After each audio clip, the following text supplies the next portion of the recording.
साथ मौजूद हैं पाकिस्तान फिल्म इंडस्ट्री के शान शाहिद और बहुत ही प्यारी न्यू कमर किरण मलिक। तो सबसे पहले मैं शान से बात करूंगी। अस्सलाम वालेकुम शान। जी वालेकुम। शान, ये सबसे पहले बताइएगा कि जो आपके परस्तार हैं उनको ये बड़ा गिला शिकवा रहता है कि शान हमें दिखाई नहीं देते हैं, तो ये कम काम करने की वजह क्या है? आप चूज़ी हो गए हैं या आप मूडी हो गए हैं? ऐसी बिल्कुल नहीं है। मेरे ख्याल में हमारे यहाँ जो फिल्में बन रही हैं उनमें जितने हीरो हैं वो ख़ुद प्रोड्यूसर हैं, तो वो किसी और को हीरो ले नहीं सकते। जिस तरह हुमायूं फिल्म बनाते हैं वो अपनी फिल्म में ख़ुद ही हीरो होंगे, अली ज़फ़र बनाते हैं वो अपनी फिल्म में ख़ुद हीरो होंगे। तो आई थिंक हर एक्टर जो है वो एक दौर ख़त्म हो गया है कि आपको बाहर का कोई बंदा हीरो लेता है या एक्टर लेता है। सो हम लोग डिवाइड हो गए कैंप्स के अंदर before we became an industry. तो मुझे ये फ़ील होता है कि every script has a different. हमें कैंप्स में काम नहीं करना चाहिए। हमें अपने स्क्रिप्ट की जो डिमांड है उसके ऊपर रिगार्डलेस ऑफ द फैक्ट कि हमारे क्या डिफरेंसेस हैं या क्या है क्या नहीं है, आई थिंक स्क्रिप्ट जब रख दिया जाता है उसके बाद डिफरेंसेस ख़त्म हो जाते हैं और आप उस फिल्म के लिए काम करते हैं। आपकी बात बिल्कुल ठीक है, हम इसे एग्री करते हैं, कैंप्स में काम नहीं करना चाहिए। लेकिन शान, बहुत सारे लोगों को आपसे शिकवा भी होता है कि शान कुछ मूडी हैं, शान टाइम पे नहीं आते हैं, या इस तरह की ये जो शिकायत हैं ये बहुत ज़्यादा हैं। तो इन शिकायत के जवाब में शान शाहिद क्या कहेंगे? देखिए, मैंने अब जैसे पहले कहा कि फ़िल्म का जो टाइम होता है वो स्क्रिप्ट मुकर्रर करता है। अगर रात का वक्त है या दिन का वक्त है, जितने बजे आना है जितने बजे नहीं आना है। और जितने लोगों की आपने मेरे से बात की है उनमें से 90% ऐसे लोग हैं जिन्होंने मेरे बारे में सुना है, मेरे साथ काम नहीं किया है। तो मेरे ख़्याल में उन लोगों को जो सुन के यकीन ले आते हैं, मैं तो उनको सलाम करता हूँ, क्योंकि सुनने से तो यकीन नहीं आता, काम करने से, उस सफ़र में साथ चलने से आपको लोगों का पता चलता है, लोगों के मूड का पता चलता है, लोगों के काम करने की हैबिट्स का पता चलता है। सो मेरा अपना ये ख्याल है कि हमें अगर किसी में बुराई ढूंढनी है तो बहुत सारी मिल जाएंगी, अगर एक अच्छाई ढूंढनी है तो शायद ना मिले। देखें, आप हमारे सुपरस्टार हैं और अभी तक आप सुपरस्टार हैं, ठीक है, इसमें तो कोई शक ही नहीं है। पाकिस्तान के अगर हम भी अभी भी हीरोज़ पे नज़र डालें तो शान शाहिद सुपरस्टार ही नज़र आते हैं, ठीक है।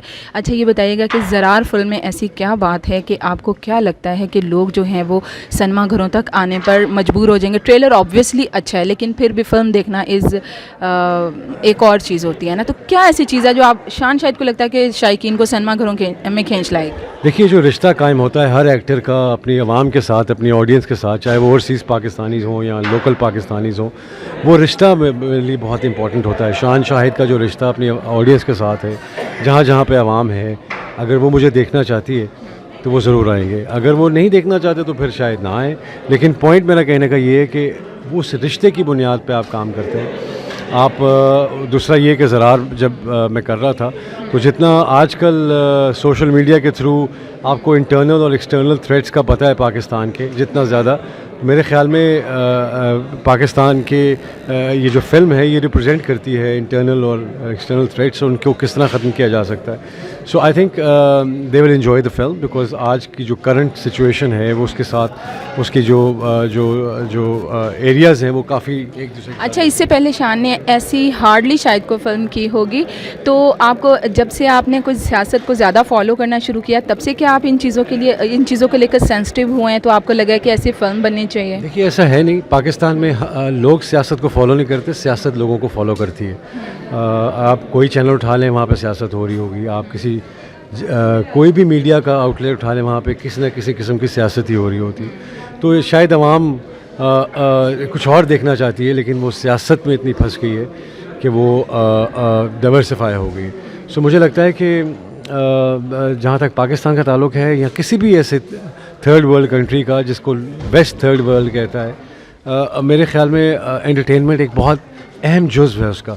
अगर पाकिस्तान में आप फिल्म देखने के लिए बाहर नहीं आएंगे तो सिर्फ खाना खाने और सड़कों पर फिरने के लिए। बताइएगा कि और भी आर्टिस्ट हैं जिनके साथ आप काम भी कर चुके हैं और जो अभी कुछ और फिल्मों में भी लड़कियां आ रही हैं, तो सिर्फ किरण मलिक का ही क्यों आपने इंतखाब किया अपने साथ लीडिंग लेडी के तौर पर फिल्म में काम करना? हमारे यहाँ होता ये एक्सक्यूज़ मी, हमारे यहाँ होता ये कि मेरी पहली जो चॉइस थी ना वो यही है कि किरण की एक तो एनर्जी और दूसरा किरण की जो एक एज एन एक्ट्रेस उसका बैगेज इतना नहीं है, मतलब आप उनको किसी भी मोल्ड में ढाल सकते हैं। आवाम अभी इनको रिसीव कर रही है और समझ रही है और इनको फॉलो कर रही है।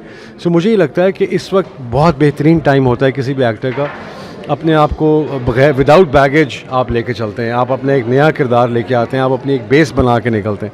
So I think Kiran is a complete package as far as professionalism is concern, as far as getting into the character is concerned, और जहाँ तक उसको महसूस करके डिलीवर करने का ताल्लुक है, I think she did brilliant. Kiran, सबसे पहले तो आप ये बताइएगा कि शान शाहिद के साथ फिल्म करने का जो एक एजाज़ है, वो उस एजाज़ के बारे में हमें थोड़ा सा बताएं। जब आपको ये ऑफ़र हुआ था, दूसरा ये कि एज़ डायरेक्टर कैसे हैं, एज़ एक्टर कैसे हैं, एज़ इंसान कैसे हैं? अस्सलाम वालेकुम। सो बेसिकली मेरे लिए सबसे बड़ी बात यह है कि एजाज़ खाली फ़िल्म करना नहीं, इनका मुझे पिक करना भी एज़ एन एक्टर बहुत बड़ी बात है। मैं इनको पहले नहीं जानती थी, एज़ यू नो, मैं तो इनको एक फ़ैन मोमेंट में मिली और मुझे इतनी बड़ी रिस्पॉन्सिबिलिटी उन्होंने दी और उन्होंने मुझे उस पूरी रिस्पॉन्सिबिलिटी के साथ सिखाया। आप इनसे पहले बात करी थी और मैं सुन रही थी और मैं वेट कर रही थी कि आप मुझसे कोई सवाल पूछें और मैं इसका जवाब दूँ। आपने कहा कि जी आप लोगों को बड़ा गिला है आपसे कि आप टाइम पे नहीं आते या जो भी। मैंने शान के साथ काफ़ी वक्त गुजारा है फ़िल्म के लिए और हमारी फ़िल्म को काफ़ी टाइम लगा बनने में। पहला बंदा जो सेट पे आता था, आप एक स्पॉट बॉय की ड्यूटी से लेके एक डायरेक्टर की ड्यूटी से लेकर एक एनीवन यू नेम इट, ये हर एक का काम स्माइल करके कर देते थे। इनमें कोई नखरा नहीं है, ये एक अच्छे दोस्त हैं, ये एक अच्छे इंसान हैं और एक बहुत अच्छे टीचर हैं। इन्होंने इतना, सिर्फ मुझे नहीं, मैं एक नई एक्ट्रेस थी, अदनान जो हमारी फ़िल्म में हैं वो भी नए हैं। इन्होंने हमें बहुत कंफर्ट जोन दिया और इन्होंने हमें बहुत लीवरेज दी कि मैंने किसी वजह से तुम लोगों को चूज़ किया है। हमें उस रिस्पॉन्सिबिलिटी तो दी पर हमें स्पेस भी दी कि आपने जो करना है करो। There are lot of scenes जिसमें मैंने परफॉर्म करना था और शान ने मुझे कहा कि किरण ये चीज़ मैं आवाम तक पहुंचा दो, मेरी ये लाइंस तुम बोल दो, बाकी जो तुमने कहना है कह दो बीच में।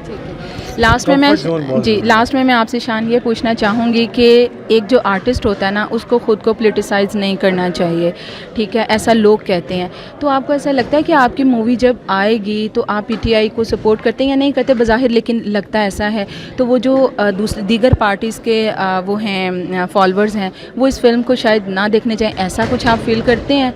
नहीं, मेरा ऐसा ख्याल नहीं है। मेरे ख्याल में सियासत जो है वो हर एक का हक है और ओपिनियन देना हर एक का हक है। मेरे ख्याल में